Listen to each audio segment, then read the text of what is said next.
Hey everybody in the digital world, welcome back once again to another episode of Spliced in Later, our second episode for the week, our second movie review. Yes, it's been a couple of days since I gave you that god-awful review of The Iron Claw. Not that The Iron Claw was bad, just my review was bad because I was not feeling well, I was sad because the movie was sad, it was really hot, just not good stuff. So I thought that's okay. There's a movie coming out later in the week that I'm pretty keen to see, and I hope I'll have a good time and we can put more enthusiasm into that. No, I don't know how this review is going to go. I don't know how long it's going to go. I don't really want to talk about it because I did not like it. And that's a shame. So early in 2024 to kick things off like that. But I guess that means it can only go up from here. Maybe. I don't know. Madam Web's coming out in a couple of weeks. I don't know about that one. Alright, so today we are reviewing Argylle. It is the newest film from the twisted mind of Matthew Vaughn, as the trailer states. If you are unfamiliar with his work, you'd probably know it. He mainly is famous for making the Kingsman movies. Kingsman, The Secret Service, The Golden Circle, the prequel, The Kingsman.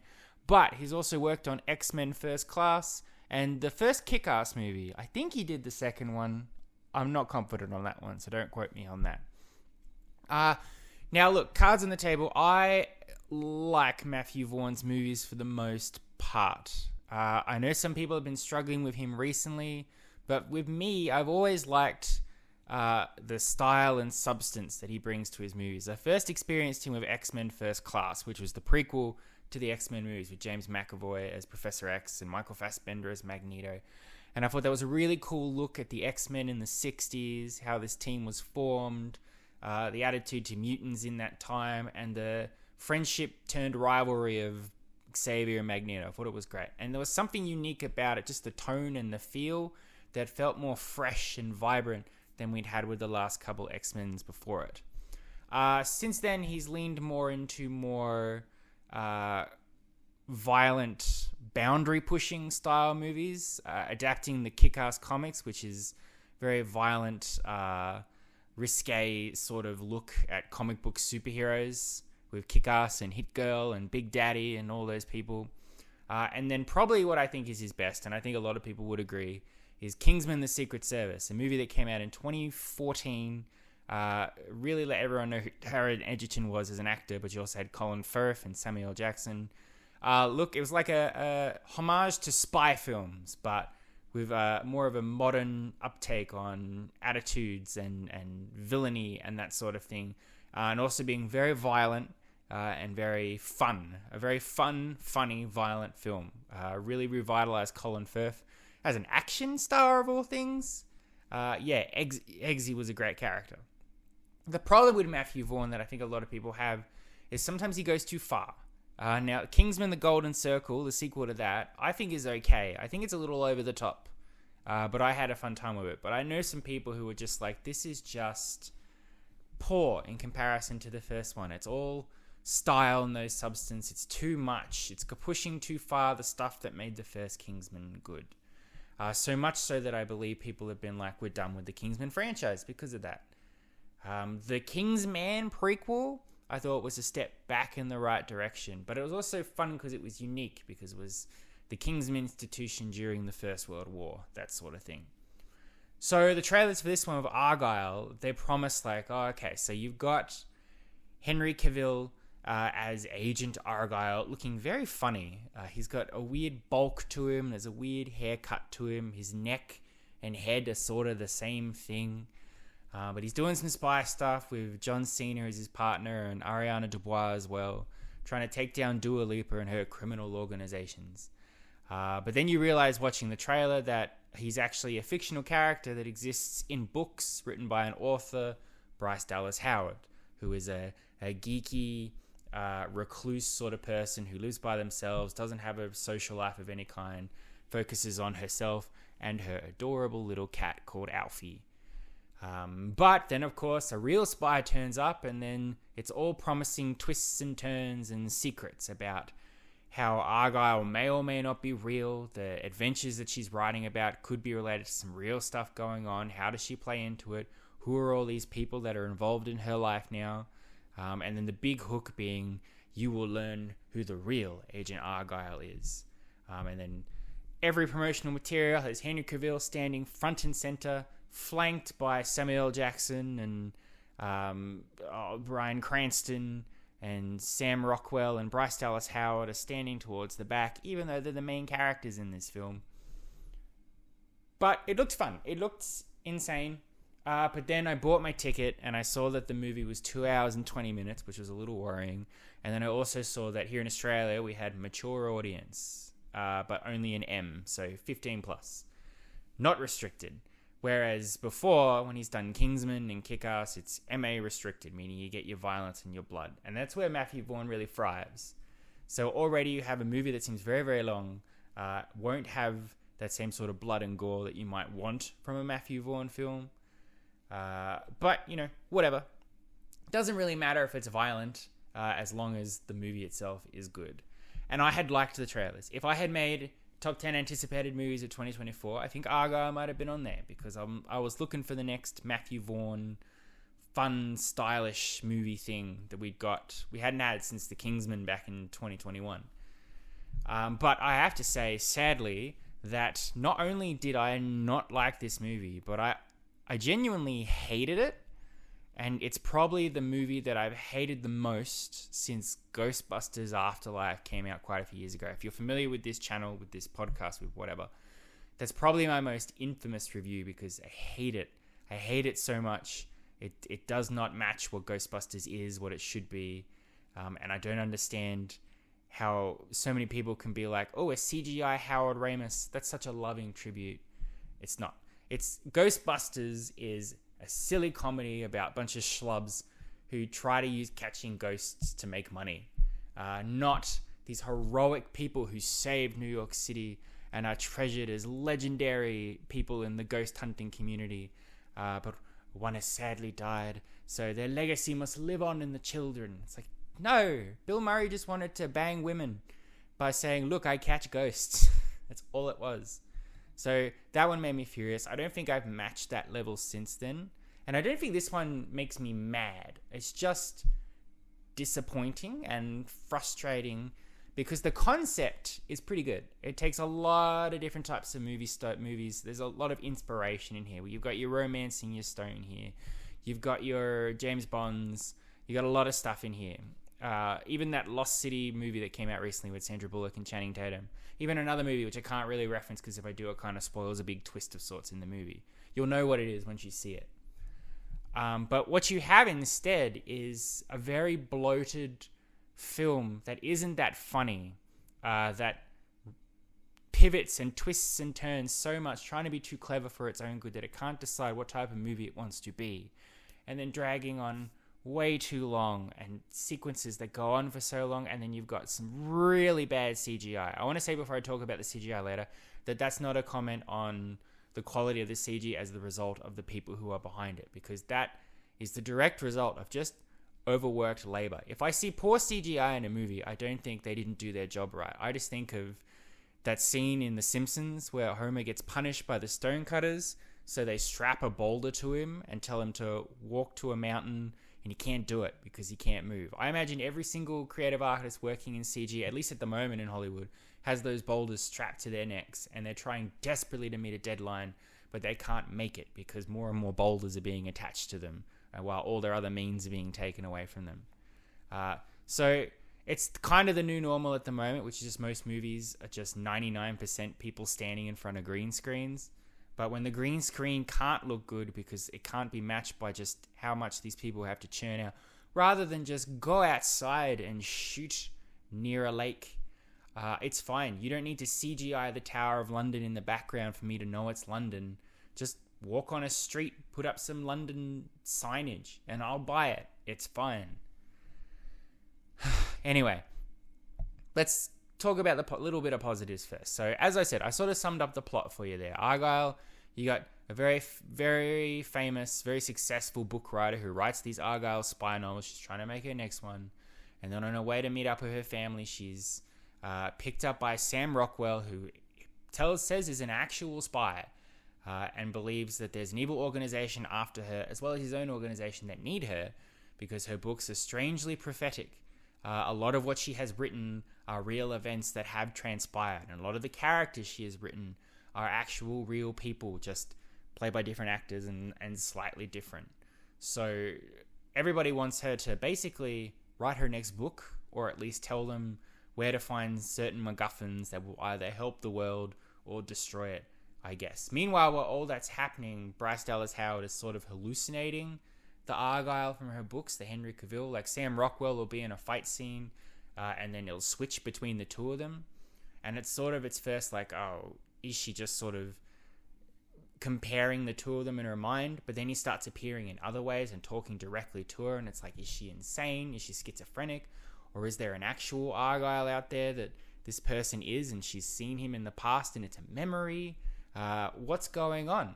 And then twist after twist after twist, and you have your movie at the end, which is a big CGI fight to save the world, I guess, or destroy it, depending on who's on what side. A lot of doubles and triple crosses in here.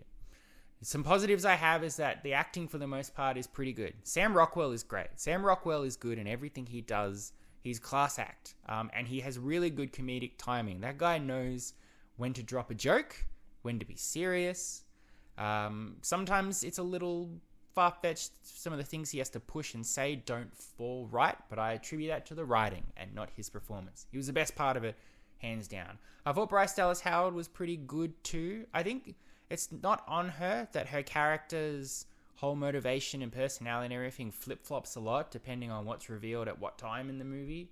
But I think she does a good work, sort of keeping you invested in the character and being on her side despite some stuff she does during the movie. There's supposed to be a romance between Bryce Dallas Howard and Sam Rockwell. I don't like it. It does not work for me. It feels very forced. My friend quoted it perfectly, where Sam Rockwell called her kid at one point, and it's just like, ugh. I don't like the idea of them being romantic partners if he's like, hey kid. It's like, no. And some of the other performances in here, Bryan Cranston chews the scenery as a villain.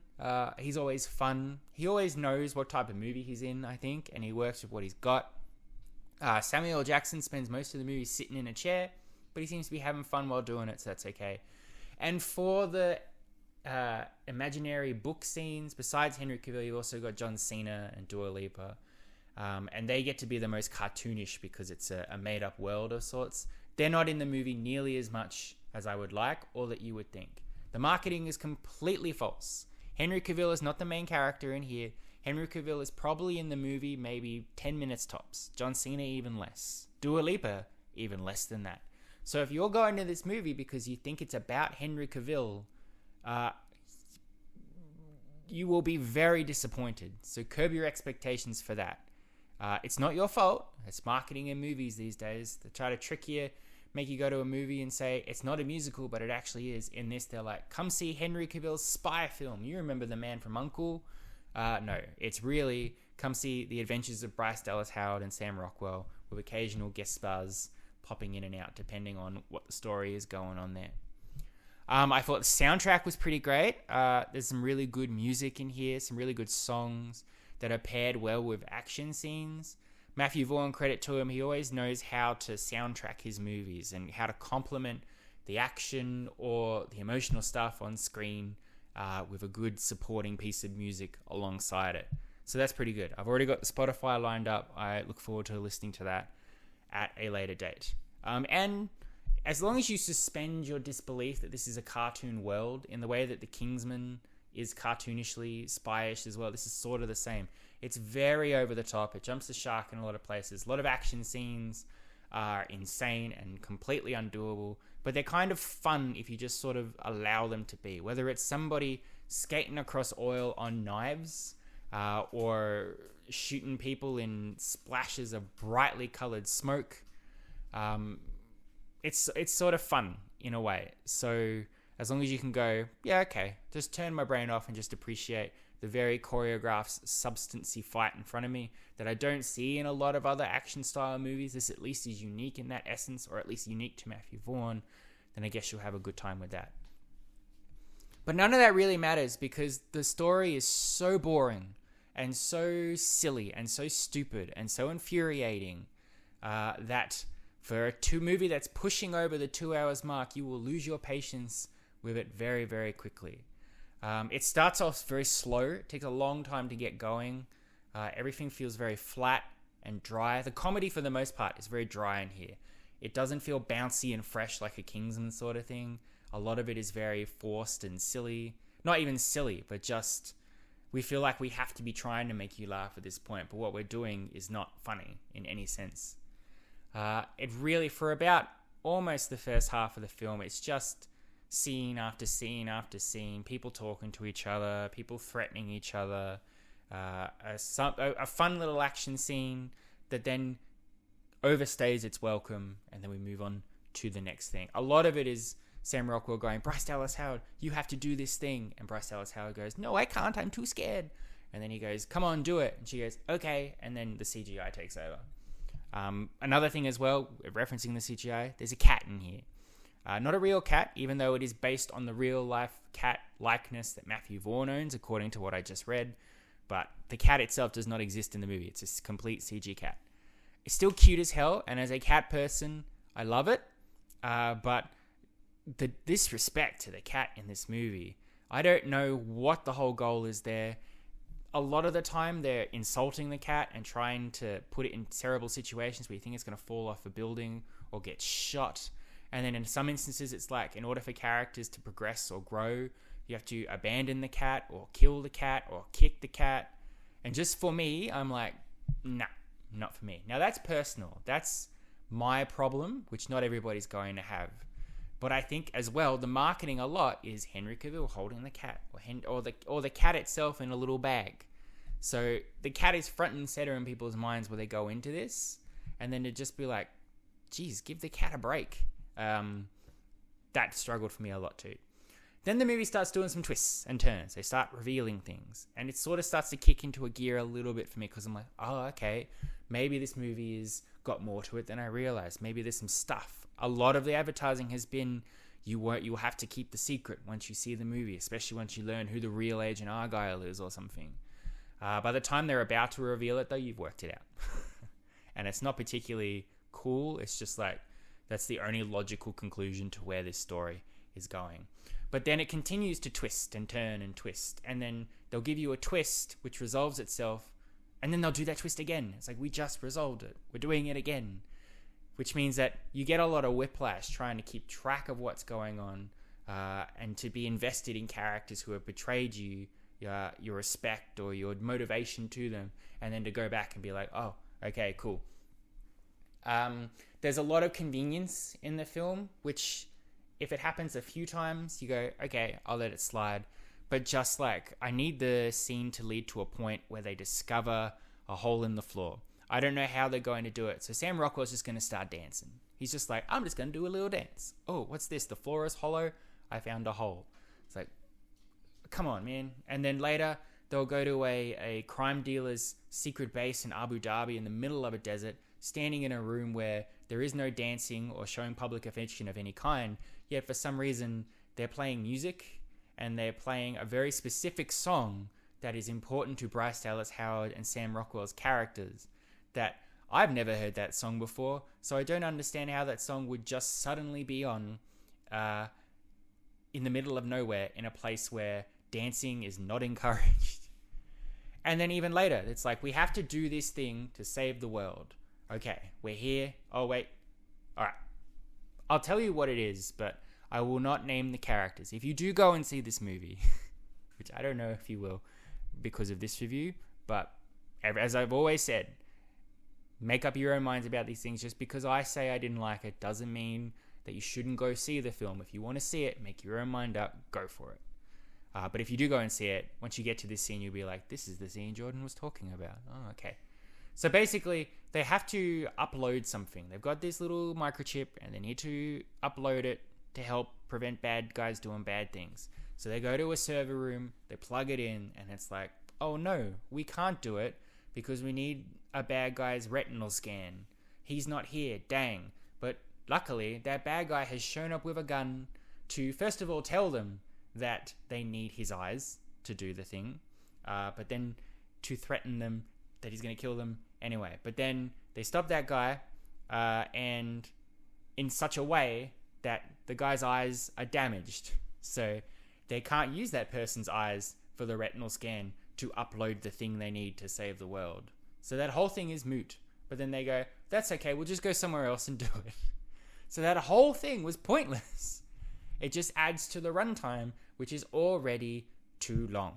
Added to action sequences, which look cool in the beginning, but when they go on for about 4 or 5 minutes, then you're like, okay, now I'm just annoyed, stop it.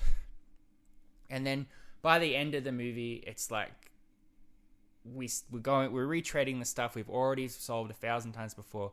We're really pushing it. We're throwing in things involving mind control and conditioning, which was not really implied earlier on, but I guess now it's a thing. And then ending with potentially an ecological disaster for every marine animal in the ocean. Yikes.